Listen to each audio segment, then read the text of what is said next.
Паспорта и водительские удостоверения, срок действия истекающих документов продлили в России. Зачернение рек Якутии, ослабление прочности льда продолжается в регионе. По ту сторону океанариума пингвинов выпустили прогуляться по внутренним помещениям учреждения.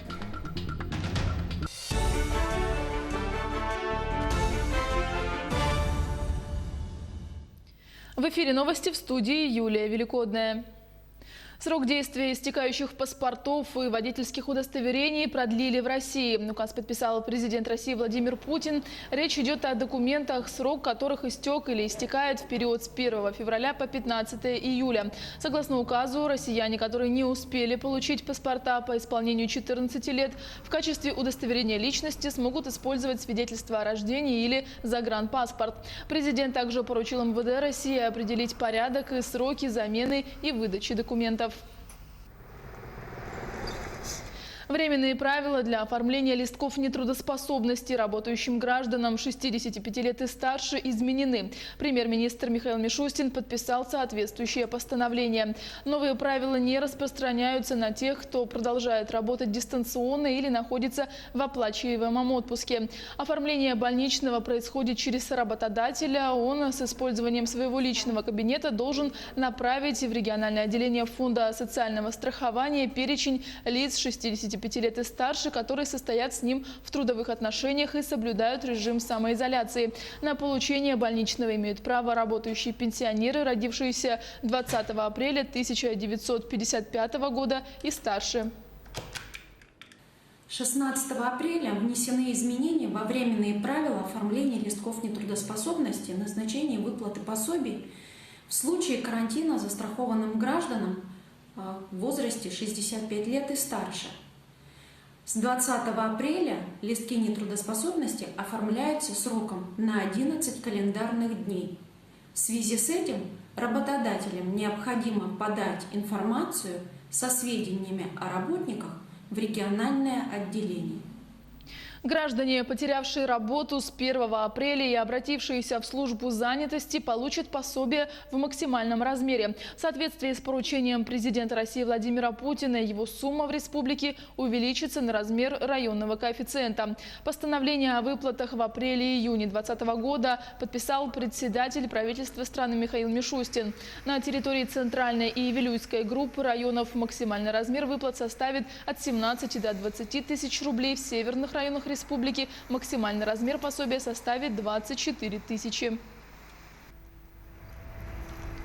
Специалисты МЧС России советуют, вернувшись из магазина, замачивать зелень, помидоры и огурцы на 10-15 минут в воде для профилактики распространения коронавируса, а затем их промыть под проточной водой.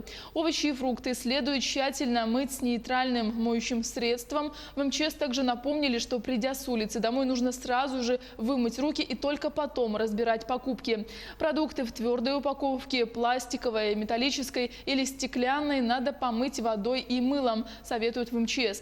Перед тем, как выкладывать продукты, стоит протереть кухонные поверхности. В Якутской республиканской больнице на стационарном лечении находится 16 пациентов с диагнозом коронавирусная инфекция. Состояние одного из них тяжелое, он находится на искусственной вентиляции легких. Госпитализированным проводится весь комплекс лечебно-диагностических мероприятий. В связи с напряженной ситуацией по COVID-19 медицинские работники призывают вас ограничить все контакты и соблюдать меры безопасности. Режим повышенной готовности, объявленный в регионе в связи с распространением коронавирусной инфекции, совпал с сезоном золотодобычи. Основная часть постоянных работников старательских артелей приезжает в районы на сезонные работы из регионов России и ближнего зарубежья. Как соблюдаются меры по недопущению распространения инфекции в Усть-Майском районе, расскажет наш корреспондент. На полигонах Усть-Майского района, Солнечном Егоренке, Звездочке и на участке Алахюнь добывает драгоценный металл более 10 старательских артелей. Для работы востребованы специалисты высокой квалификации, которые сезонно на период золотодобычи заезжают в наш район из-за пределов республики. Система взаимодействия администрации муниципального района и муниципального образования с руководителями артелей по изоляции приезжающих отработана. По мере поступления к ним народу они составляют списки и передают нам, кто прибыл, кого посадили на изоляцию, на карантин. То есть условия соблюдаются. Также и с врачами они взаимодействуют. Объясняем эту ситуацию людей, чтобы они не контактировали в основном не с местным населением. В основном работа и отдых. Это основная сегодня задача, которую мы доводим до своего коллектива. Приезжие старатели проходят несколько этапов проверки, пока они доберутся до места работы. Это и в аэропортах, и главное – на посту при въезде в район. А сразу же по прибытию в артель их помещают на самоизоляцию. Но мы несем ответственность за жизни других людей в первую очередь, и поэтому будем стараться, чтобы изоляция приезжих работников соблюдалась и ничего страшного не произошло. Мы, как артель, в этом заинтересованы, мы хотим работать, и мы, конечно, молимся и делаем все, чтобы все прошло благополучно. Руководители района постоянно держат на контроле ситуацию, а главы поселений следят за обеспечением порядка исполнения режима самоизоляции. Мы проводим дезинфекцию в МКД. У нас 3 человека, которые этим занимаются. Д-средства мы закупили. В Якутске закупили маски. Также имеются маски на предприятиях. И население проинформировано о самоизоляции.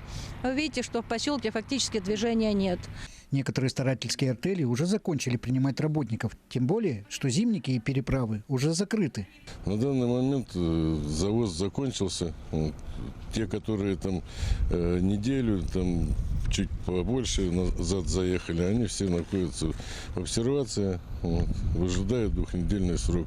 Несмотря на то, что во многих артелях количество рабочих мест закрыто всего на 90%, директора золотодобывающих предприятий надеются доукомплектовать артели после режима повышенной готовности, но в то же время осознают всю опасность проникновения инфекции на свои объекты. Не дай бог, если появится хоть один человек в нашем здесь закрытом месте, это приведет к коллапсу, по сути дела, потому что и парализация всех процессов, и экономику, и все. Согласны все, что необходимо установить заслон этой заразе.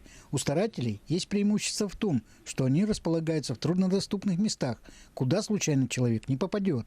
Да и закрытие ледовых переправ и весенняя распутица и ледоход поможет самоизолироваться от внешнего мира. Юрий Таюрский, поселки Солнечный, Югоренок и Звездочка. Министерство просвещения страны объявило о переносе всероссийских проверочных работ на начало следующего учебного года. С подробностями Ульяна Шагина. ВПР в апреле и мае должны были писать все школьники страны с 4 по 11 классы. Но после консультации с учителями, руководителями образовательных учреждений и родительскими комитетами было принято решение о переносе. Принято решение о переносе всероссийских проверочных работ с конца этого учебного года на начало следующего учебного года. Родители якутских школьников такой перенос, мягко говоря, в восторг не привел. Они считают, что после летних каникул детям сложно будет восстановить знания по пройденному материалу. Между тем, по заявлению Кравцова, результаты этих работ в сентябре не будут аттестацией для самих школьников, и за них не станут выставляться оценки. Они нужны будут для входной диагностики в начале учебного года с целью корректировки образовательного процесса. Такая диагностика должна показать уровень знаний школьников и выявить возможные пробелы в знаниях. После проведения этих диагностик получат соответствующие рекомендации школы, учителя, и будет выстроена необходимая методическая работа. К этой работе мы привлечем педагогические вузы, институты повышения квалификации, методические службы. Уже началась работа по подготовке таких программ, и эта программа будет координироваться с Министерством просвещения. Корректировки могут быть внесены и в проведение основного госэкзамена для девятиклассников. В этом году ОГЭ будут сдавать 13 тысяч якутских школьников в период с 8 июня по 31 июля. С учетом эпидситуации регионы могут поменять дату их проведения. Экзамены будут проходить только по двум основным предметам – математике и русскому языку. Предметов по выбору в этом году не будет. Между тем, Минпросвещение оповестило регионы и об изменениях касательно заключительного этапа Всероссийской олимпиады школьников. Заключительный этап Всероссийской олимпиады школьников в этом году проводиться не будет. Все участники заключительного этапа считаются призерами. Что касается единого государственного экзамена, об его отмене пока нет информации. ЕГЭ для всех учащихся страны начнется с 8 июня. Здесь также в случае необходимости сроки могут быть передвинуты на более поздний период. Окончательное решение Минпросвещения примет после майских праздников. Ульяна Шагина, Эдгар Николаев, Якутск. Карантин не стал препятствием к общению между педагогами и детьми, убеждены воспитатели детского сада «Василек» в Алдане. Находясь на изоляции, взрослые вместе с детьми создали короткометражный фильм, посвященный домашним хлопотам и увлечениям. Картину, пока еще не вышедшую в свет, увидела Татьяна Вахнина.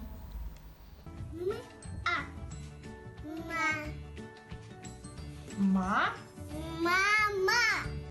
Отовсюду черпая что-то новое, малыши чуть-чуть взрослеют с каждым днем. Воспитанники детского сада «Василек» дома время используют с толком. Они не только играют, но также познают книжные премудрости и предаются творчеству. Под чутким руководством мам и бабушек девочки осваивают кулинарное мастерство, а мальчики оттачивают сноровку в исключительно мужских умениях.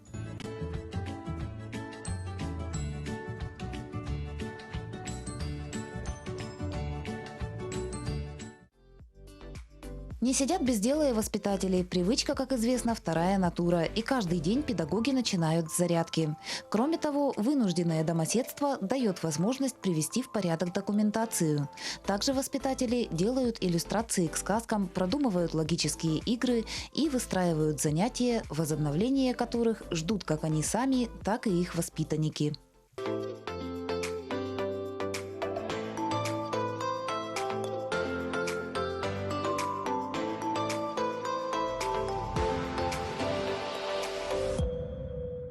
Домашние дела и увлечения легли в основу фильма. Идея его создания принадлежит руководителю художественной мастерской «Василька» Людмиле Шевченко.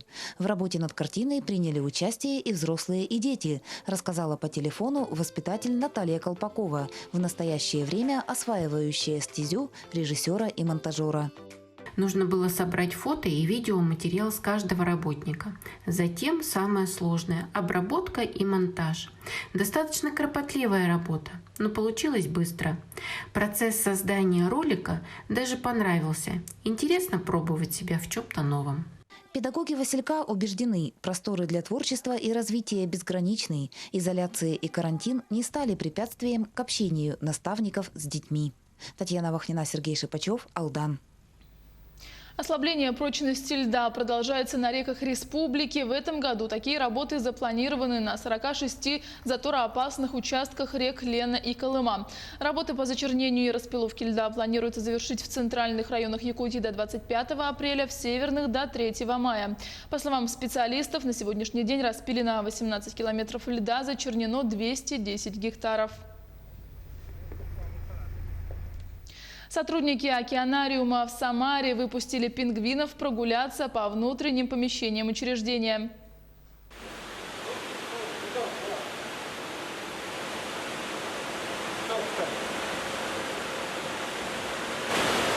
Во время променада пингвины осмотрели аквариумы и прошлись по территории, которая предназначена для посетителей. Эта задумка стала осуществимой из-за введенных мер по борьбе с коронавирусной инфекцией и закрытию океанариума к посещению. Во время отсутствия посетителей учреждение продолжает работу в штатном режиме. Сотрудники ухаживают за животными и соблюдают режим кормления, чистят аквариумы и убирают помещения. Тем не менее, животные настолько привыкли зрителям, что в опустевшем океанариуме быстро начали скучать.